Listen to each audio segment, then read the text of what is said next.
Before we jump into this episode, a quick listener's note. This is part 2 of our discussion with Dr. Gillenwater of the Greenhouse Gas Institute. While you certainly can start with this episode, we do encourage our listeners to check out the first half of our conversation and find out more about the Greenhouse Gas Institute and hear our discussion surrounding best practices for greenhouse gas reporting. We hope you enjoy the conversation. Let's dive in.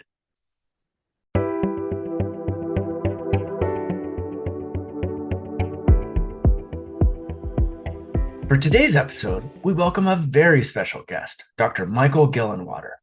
Dr. Gillenwater is a co-founder, executive director, and dean of the Greenhouse Gas Management Institute, a nonprofit organization with the unique mission to train and professionalize a global community of experts for measuring, auditing, and managing greenhouse gas emissions. Beyond guiding the Institute's strategy and programming, Michael is also a thought leader and directs the Institute's curriculum development and educational initiatives. He's been a lead author for the Nobel Peace Prize winning Intergovernmental Panel on Climate Change, or IPCC, since 1999.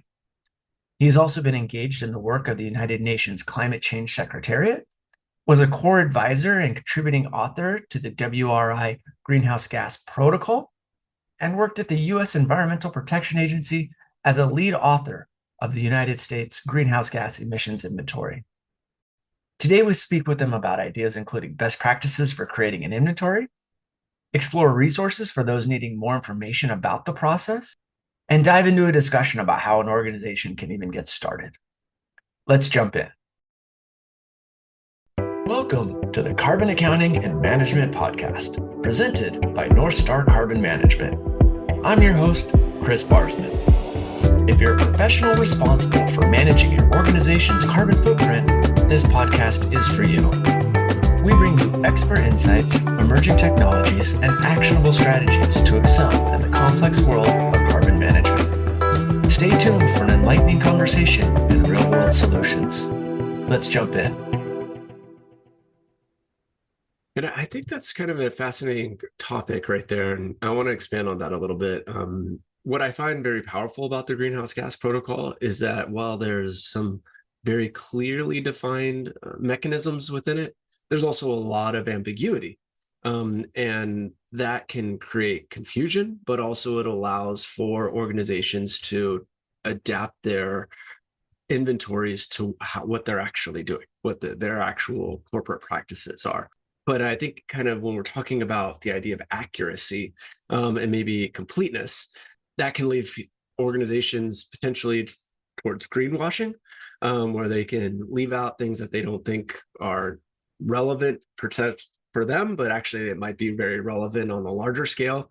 And or it also might lead organizations that meaningfully want to report well to spend a lot of time digging into something that actually isn't truly impactful until they get to the answer. And they go, oh my gosh, this was 0.0001% of our inventory, but we spent the last 2 weeks trying to figure out how to figure it out. If we're working with an organization and you're thinking about how to help them define their boundaries, where would you start? Where would you recommend that they start as the defining of their boundaries, particularly when we're talking about scope 3 and their value chain? And do they report their supplier, and how far do they need to go down that rabbit hole, or from more of a philosophical thought point, how should an organization think about defining their boundary? Yeah, this is a great question, Chris. And I think it's at the heart of what a lot of companies are struggling with now, both because it's a hard question for any given company to answer, and two, because the ground upon which all this work is set, I think, is starting to shift. We're talking about scope 3 because there's like this elevated kind of salience of it. More companies are kind of getting pressure to report more scope 3. Obviously, there's the stuff we opened with and from California and the SEC and others that are kind of again elevating the significance of scope 3. it's hard to do. I think if you look at the data and you look at how many companies even try to do it, and then even more how even within that subset, how many companies kind of, I don't want to say successfully because it's not clear what success means, but kind of try and cover as much as they can, all 15 categories under the GG protocol, in a scope 3 standard or whatnot. The numbers start to get pretty small in terms of percentages of companies that even attempting to do all this stuff. And then the ones that do attempt it realize very quickly that currently it's not clear when that attempt is, sufficient, like both in terms of how much kind of methodological rigor you need, as well as, in detail and accuracy and all that stuff. But as well as it's not really clear where the value chain ends, because your supplier also has suppliers, a whole network of suppliers, and their suppliers have a whole network of suppliers, right? So it's essentially, you can think of the whole thing as a interconnected network, a web of different, and I'm just talking supply chain because it's kind of easier to visualize supply chain, but you can think of it, in the other direction too, downstream. So yeah, this kind of, interlaced network, in some cases that's, loops back on itself. So like, some of your suppliers might also be your customers. So, it's like, so it gets more complicated than the simple model of like just this linear, like, I have a supplier, he has a supplier, he has a supplier, it's like, it's not quite that simple. And so, that's a long way of saying, I have sympathy for anyone in a company or in a consultancy or wherever else that's trying to do this work, and why it's so much why it seems so natural to like, well, at least we can just like grab some procurement data and apply an emission factor to it, because at least we can have something then, because the idea of kind of mapping out this complicated network, and then actually trying to collect data from it, seems just overwhelming. So again, I would, my advice would be use some common sense, but it's going to, it potentially, put you at, I guess, some reputational risk, because there's this constant pressure, of like doing more, of like, it's sort of, no matter how far out into your value chain you go, someone's going to complain potentially that you didn't go far enough, right? But I think the tide on that may be turning in the coming years. So from a practical management standpoint, looking at your kind of immediate major suppliers and understanding from a process level. So this is what we call, process estimation instead of just spend-based estimation. What they're doing and where their major emissions are would tend to be my focus. If you want to do a quick and dirty spend-based method to at least say, well, we did this snapshot of our more expansive supply chain, to at least get a total number, to kind of mitigate that kind of reputational risk that you didn't go out far enough. That's fine. But in terms of like my dedicating my resources, I would be looking much what I call kind of proximately, to your company. Your major suppliers that are probably major energy users, and focus there, and then get more into the details with them. And I think that leads to the first T in TAC, right? Transparency. Not only, there's no such thing as a perfect inventory, as you were saying. Like, who knows if to say that a company has done scope 3 perfectly. There's no such thing at this point. There's as best as we can do. So with transparency, being very clear with the reporting, here are the assumptions that we made. Here are the things that we maybe missed, that we're working on trying to get better at. I think that's a critical component when we're talking about transparency. Would you agree with that? Saying that, not only is transparency how you did it, what you did it, but then disclosing the assumptions within those. Yeah, that's always a given with you do have admittedly some issues, with potential confidential, business information that have to be recognized. And the same thing happens at the international level too.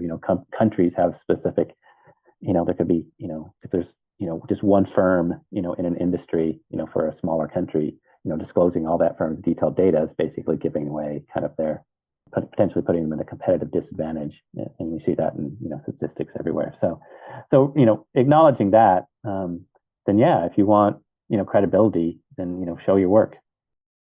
And that actually, that was actually going to be my next question, is specifically to companies that are worried about exposing data to competitors and things of that nature. What would be the best process they might engage in to meaningfully be transparent and show accuracy without engaging in that? Would you recommend that they have all of their inventories audited and allow the auditor to provide that verification? How valid do you find audits at this point? Where do you fall in this conversation? Yeah, that's sort of the logical, if you're looking for credibility and you're dealing with those sorts of public disclosure, challenges, transparency isn't a panacea, right? You could be transparent, but it doesn't mean, in terms of kind of being a quality assurance mechanism, if you're a kind of a company that's out of the limelight, and you can't even get anyone to pay attention to your report, then if you want that kind of external assurance, then yeah, some sort of audit or verification, potentially make sense. The trick is, an auditor is going to ask you, what standard or requirements am I auditing against? Because it's not, you can't just generically audit something. They have to audit to some standard or set of requirements. On the GC product, oftentimes you'll just point to the GC protocol, which is technically not an auditable standard.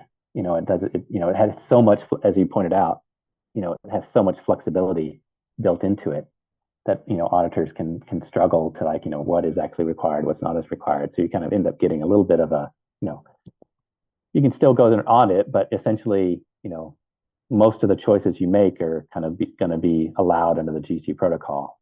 And so the audits maybe potentially catch, errors, in the sense of you added some, two numbers together in the wrong way, but it won't necessarily tell you whether or not you made the right choices methodologically in every case.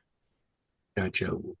Are there any standards that you recommend that you think are or which standard might you use in which situation? Maybe is the better question. Yeah, the trick is what we have right now is a landscape where, there's ISO 14064 Part 1, which is kind of the ISO companion to the GC protocol, so to speak. And it is designed to be, ISO standards are written in a more auditable structure with kind of shalls and shoulds and, that kind of thing. And so that's better. So the combination of the two is actually, sometimes people go, well, I should use this or should use the others. Well, actually the combination is quite useful because GC protocol gives a lot more guidance and explanations. And then ISO kind of puts that a little bit more into, get a shall and should kind of framework for an auditor. But there's still a lot of flexibility even in the ISO standard. And the trick is, I think, back to that point on relevance, companies sort of probably need to be really clear with themselves and with their stakeholders about why they're doing the inventory in the first place.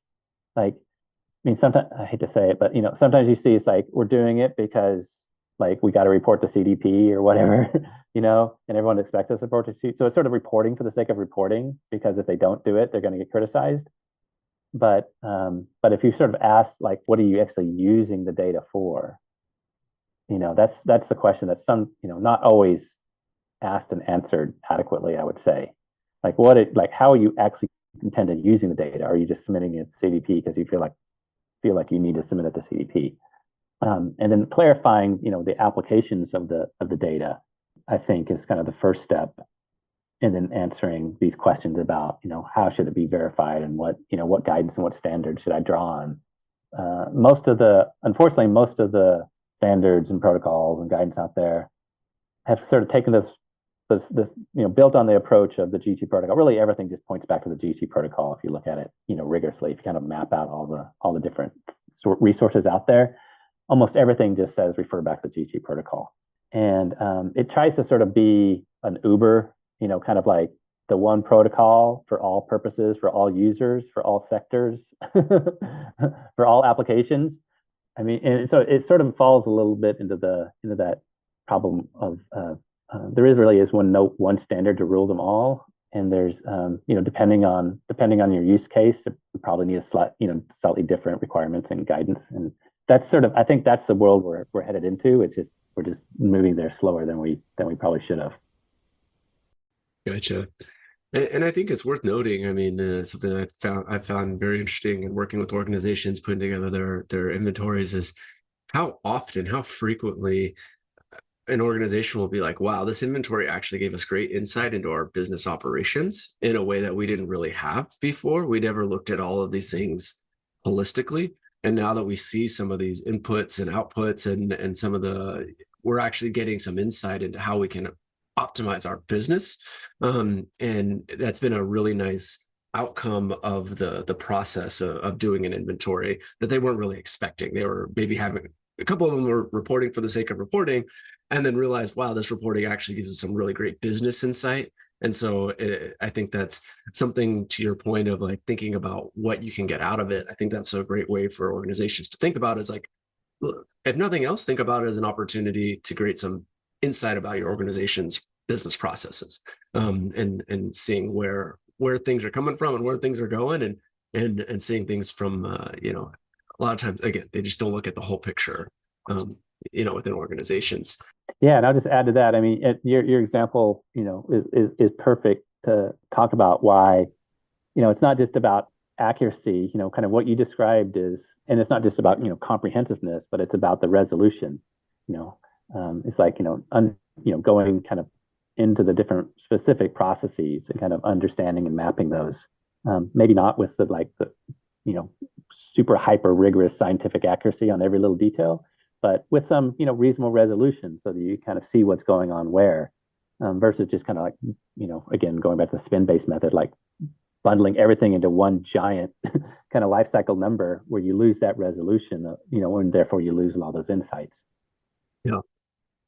Wanted to kind of touch on one more topic before we kind of come to the end of our conversation, and it's along the idea of consistency over time, and accuracy, and with the spend-based idea mixed into it. So an organization, they do their first inventory, maybe not even spend-based, but they do it and they make some assumptions around it and they kick out a number.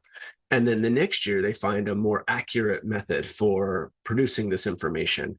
And they see a significant drop in their emissions, not because of anything that they've done methodologically, but more because of the methodology of how they've accounted for it, or operationally versus methodology. How does an organization square that circle when they're trying to show consistency over time, but they find a more accurate method that may not reflect well, or maybe reflect much better against the method that they've used previously? Yeah, so I have, I guess, not a simple, but a short answer to this, which is, this is an issue. I always call the IPCC guidelines for national inventories as sort of the Bible of all this stuff, because it's really, we thought through a lot of, in developing, in writing those, we thought through a lot of this stuff, early on. And so in this particular case, especially, and the same goes for like uncertainty analysis as well, there's really excellent detailed guidance in the IPCC guidelines, and which are tailored for national inventories, but are completely applicable to any kind of inventory on these particular topics. So there's a whole chapter there. If you just go to ipcc.ch website, then you go under the methodology guidelines, you can get the latest reports. There's a 2006 guidelines and a 2019 refinement that we published, or the IPCC published, that we worked on. and it creates basically provides all sorts of detailed guidance on how to think about time series consistency and methodological consistency over time, and different methods, what we call splicing, and other methods you can use to try and to deal with these methodological or data collection changes over time that can introduce biases in the time series, statistical biases in the time series, and how to approach that and how to correct for it.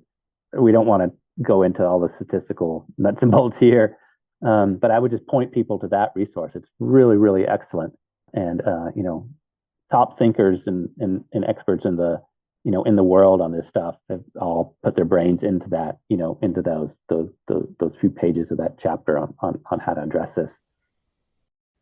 That's awesome, and that actually leads into the kind of our final closing questions. We'll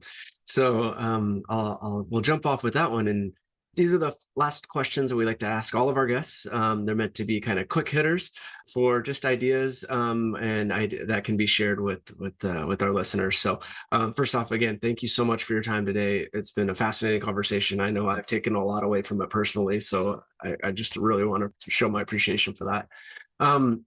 Are there any newsletters, websites, online resources, professional organizations that you would recommend folks in the industry to consider? And it's totally fine to recommend your own organization, because that's the one I would say. Yeah, well, I mean, I guess I'll start with, I mean, there's a lot of, a large and growing set of resources out there on the, whether it's the CSR or ESG or sustainability, or, there's different, space out there on this stuff. So, I mean, people should be keeping track of what's going on with the GC protocol update process. So this is the WRI, World Resources Institute. So, everyone should probably subscribe to that newsletter on these topics, and keep track of sort of what's going on with the update process of the GC protocol. What's going to be happening over the next 2 years. It's going to potentially kind of shift the ground on the topics a little bit. And obviously, I would say, keeping track of what's happening with Science-Based Targets Initiative. You can subscribe to their newsletter, just because those kind of are somewhat joined at the hip. The GC protocol and SBTI, that, and then I would say our newsletter, which doesn't come out that frequently, but we try and have always a rich thought leadership piece at the heart of it on these topics. And then you can just get that at ghgmi.org. There's a little link at the bottom of the page. Just throw your name in for the newsletter. Awesome. What about conferences or professional organizations, events, potentially that people that are getting into the industry might consider attending or learning from?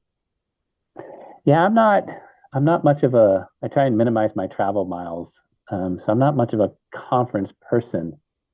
Which is the reason why I probably haven't actually met in person many of your listeners, because I'm a little bit of a hermit.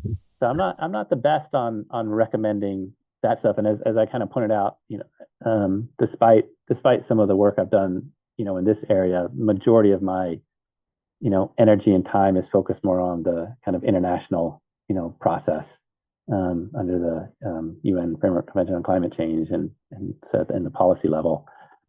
So I kind of mentioned the GC protocol update process. So there'll be a series of kind of events and workshops happening starting in 2024, none of which have been announced yet exactly, but I would encourage people to kind of track that.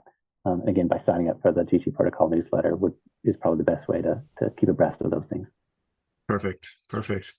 Have you seen any organizations use fun or interesting incentives to keep their organization engaged and their stakeholders engaged in reducing their carbon footprints and being a part of their carbon reduction initiatives? Yeah, I'm trying to think of. I guess in former part of my life, I spent a crazy number of hours just obsessing over deep dives into EIA data, but that was much more at a policy level. So this is Energy Information Administration at the U.S. national level. Rich data source. I mean, for some of your listeners, for example, the EIA puts out what's called REX and I forget what it's called, the SEX or I know it's odd sounding acronym, database. So these are like their detailed surveys of like residential and commercial energy use. And, if you dive deep into those tables, you can actually see some really interesting kind of benchmarking comparisons of energy and efficiency and intensity across different industrial sectors and in businesses. So that's actually, I think for anyone that's in this space, that'd probably be a fun thing to dive into, just to see potentially benchmark your company with, sort of, broader national statistics. They also break some out by region sometimes. But that's kind of the energy economist in me speaking. I think, in terms of, more recent day-to-day stuff, I just kind of pay attention to kind of random little factoids, there's data on ice cover in the Arctic that you can get, if you kind of go deep again into particular websites that know and others. There's like an ice center that puts out really like detailed, kind of monthly and quarterly data on that stuff. Or, like tracking EV sales in different countries and then comparing that to like actual oil consumption numbers, different countries. So the little things like that, where you can both on the kind of impacts, kind of like realize why what we're doing here is important side. Like how the earth is changing and these little data sets over time on that, as well as sort of the, some of the things that kind of keep you optimistic about, especially about that there is a transition going on, maybe not fast enough, and there's a lot more we need to do, but trying to be optimistic that good things are happening. Awesome. No, that's great. If our listeners are going to take away one thing from this conversation, what do you think it should be? Oh, wow.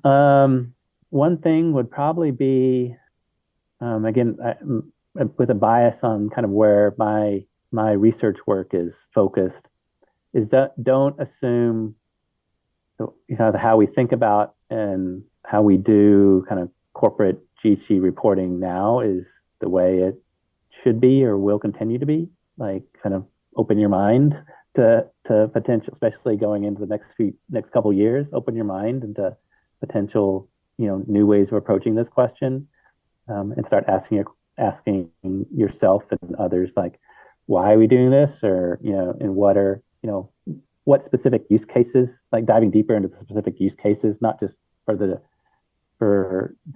kind of inventory data now, but what you can imagine you might want to use the data for in the future, and then start the thought process of being open to new ways of thinking of, like, maybe there isn't one corporate inventory, maybe there's different ways of reporting for different purposes. That's awesome. No, that's a great insight.